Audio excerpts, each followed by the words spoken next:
and sit down at the table with love.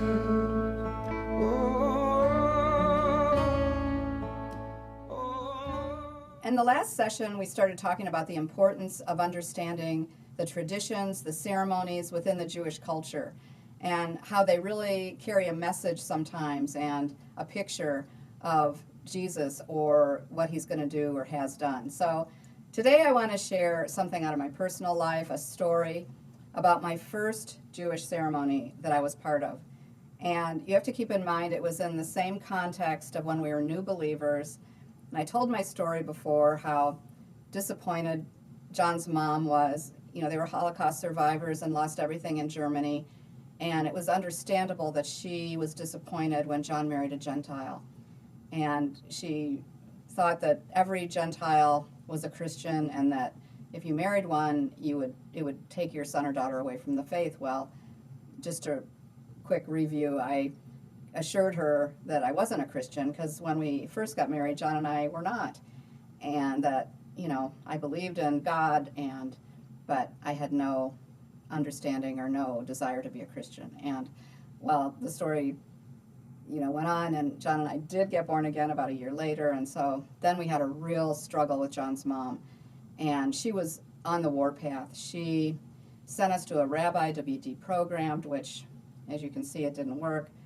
And she was just upset, constantly calling, constantly harassing John. And, you know, I think at one point, you know, she was pretty close to disowning us, but we got pregnant with our son, Ben. And when he was born, that saved us because she really, I don't believe, would have ever disowned her son, but definitely she didn't want to lose her grandson. He was just, you know, the love of her life and another Eisner to carry on the family name. And so when Ben came, you know, she was still upset, but less so, and she tried a little harder, you know, to get along and to patch things up. And so it was right after Ben was born. You know, Jewish babies are circumcised on the 8th day.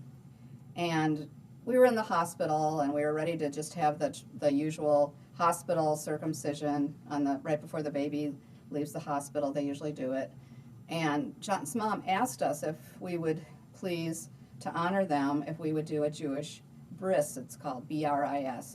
It means covenant of circumcision. And she said it's on the 8th day, and, you know, it's just a little ceremony, really short ceremony, and would we consider doing that? And, you know, at first, you know, I just thought, no, I really don't want to do that. But on the other hand, John and I talked about it, and we thought, well, what does it matter? You know, we want him circumcised anyway, and what does it matter if it's on the 2nd day or the 8th day? We didn't understand really how important all this was, so we said sure. So we agreed to this circumcision, and a circumcision either takes place at synagogue or at people's homes, and in this case, it was planned for our home, and it was just some other close friends came.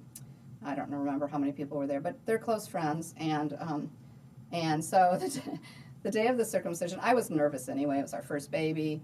You know, I didn't really understand what was involved, but it seemed funny that we were doing it at home and not in a sterile hospital with white gowns and, you know, rubber gloves. And so I was hoping that it would be somewhat sterile. So this man comes to the door. The doorbell rings, and this man comes to the door, and he's got this long, scraggly beard and a black hat, and he's carrying a black bag, and he walks in kind of with some authority. And I said to Omi, is that the doctor that's coming to do it? And she said, oh, no, that's not a doctor. That's the moil. I thought, what in the heck is a moil? And I said, what is a moil?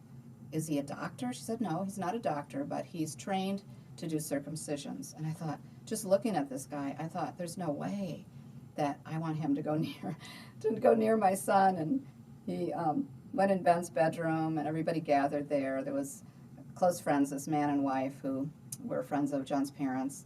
They were there, and at this point I was losing it because this man with the black bag took out this instrument that was so primitive looking, and I thought, this can't be the thing he's going to use to do the surgery. And Then, then he took out this board, this wooden board, and he tied Ben, our son, to this board. And at this point, I just run out of the room because I told John, this looks like some demonic ritual from Rosemary's Baby.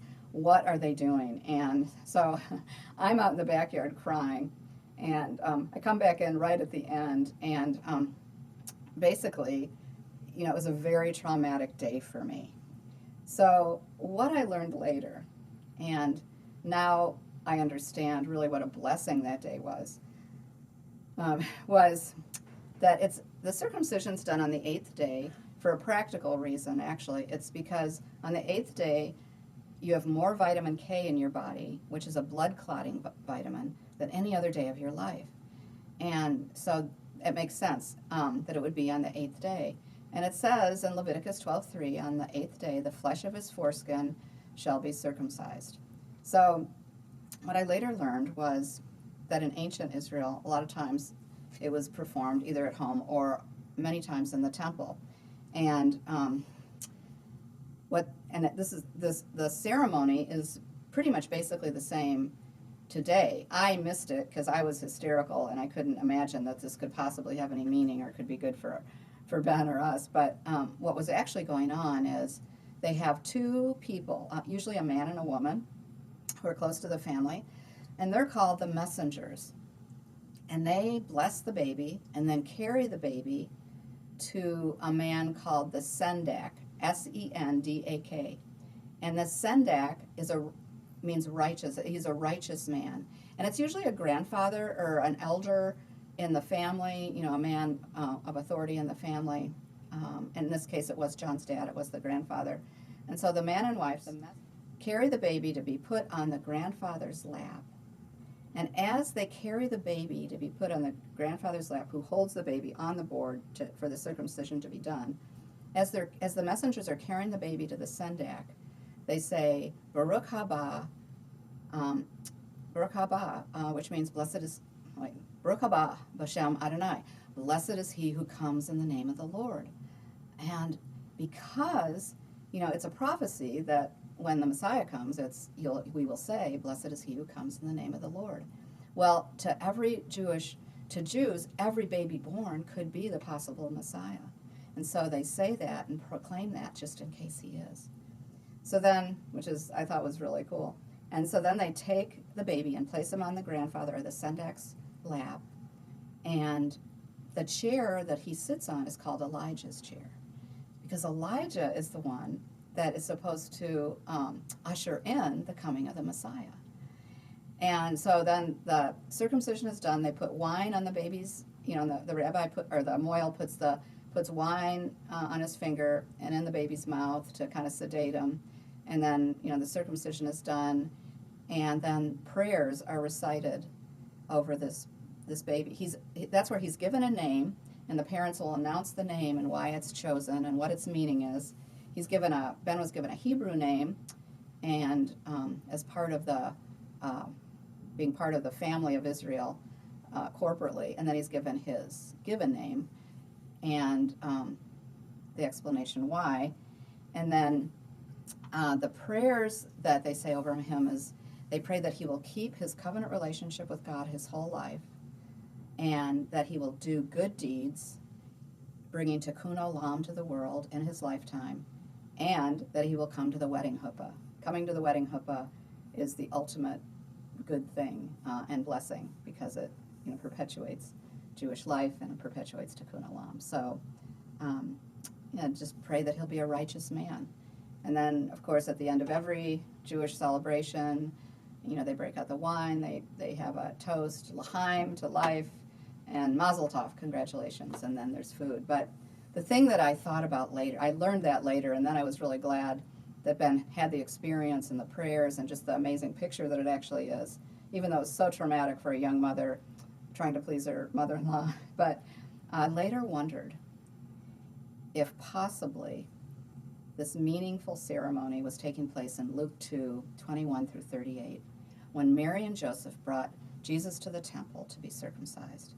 And I just wondered, were Anna and Simeon the two messengers, the man and woman? that were waiting for the Messiah? Were they the messengers who blessed Jesus and took him to be circumcised? Did they proclaim, "Blessed is he who has come in the name of the Lord"? I was just pondering that after I learned about this ceremony. Only God knows, but it's interesting. So, yeah, we could have had just a bris, sterile bris in a hospital with no blessings, no meaning, and it would have been done. But how great it was that our son was blessed with the prayers and the meaning from his culture. And I'm not saying that everybody should have a Jewish circumcision. That's not what I'm saying. But what they have in their culture, what they carry, has so much life, so much meaning, and really is referred to in a lot of places in Scripture. So I hope that blesses you. Thank you.